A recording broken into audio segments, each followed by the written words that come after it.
Carly, thank you so much. Right now, a frantic search for 10 young campers and a counselor missing from Camp Mystic after a deadly flood.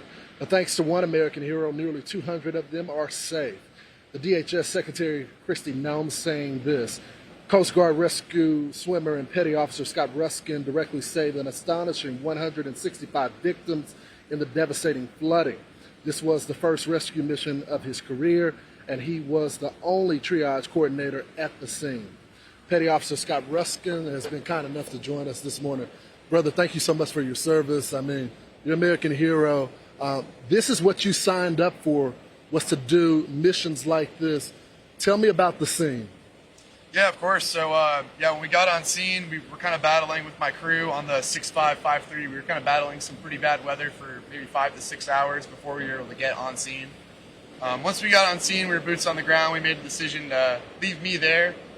We figured we'd be able to hoist more people out on our helicopter with me not on it, and then I'd be able to help out the scene at Camp Mystic a little bit better.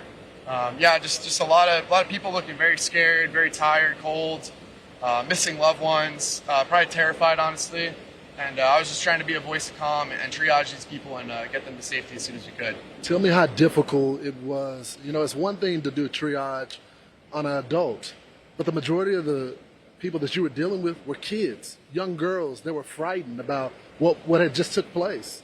Yeah, of course. So a lot of them did have some minor injuries, nothing too serious, thankfully, at least the group I was dealing with. But a lot of them were just, very scared, and I was just trying to console them and give them some sort of comfort. They're having probably one of the worst days of their lives, but that's just what any Coast Guard rescue swimmer and or any Coast Guard member would have done in that situation. So I was just doing my job. When you first arrived here, I asked you, how bad was the water? How bad was the current? And you said you tried to avoid that as much as possible.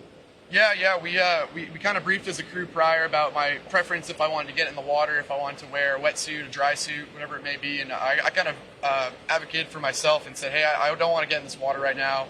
On Friday, it was pretty bad weather, pretty high flood water, and I didn't feel comfortable getting in. And I ended up just staying on land to do a lot of the triage with the survivors. There was other crews getting in the water, risking way more than I was getting in. They need that recognition as well. So. You know, Scott, a lot of people in the audience, they don't understand the severity of the water. They don't understand how this changed within a matter of an hour. Can you, someone that's experienced with the water and understands and respects the water and the power that it has, can you explain to our audience the difficulty that those kids have to deal with, and they weren't experienced at all? Right, yeah. Even as a professional rescuer, I was nervous about getting in the water. I can't imagine how 8, 9, 10-year-olds, these kids are heroic. They need to get the credit they're getting that they need.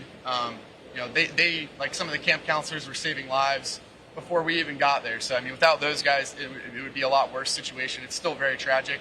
But I think there definitely needs to be a lot of heroism, praise to the survivors. They were saving themselves.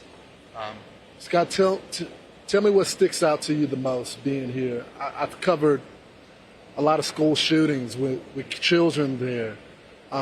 What impacts you the most being out there on the scene? Yeah, I think the biggest thing for me is a lot of these kids, they're just kids. I was a kid once, I'm only 26. I got a lot of younger family and friends, and it's just wow, that could have been my family in that situation, so I need to do as best of a job as to help them get them out of the situation. Scott, thank you so much for serving your country and just being a hero. We really appreciate it. Yeah, happy to do so, and I know everyone else would be happy to be here. So. Yes, sir. You be safe out there. Yeah, thank you, sir. Appreciate it. You.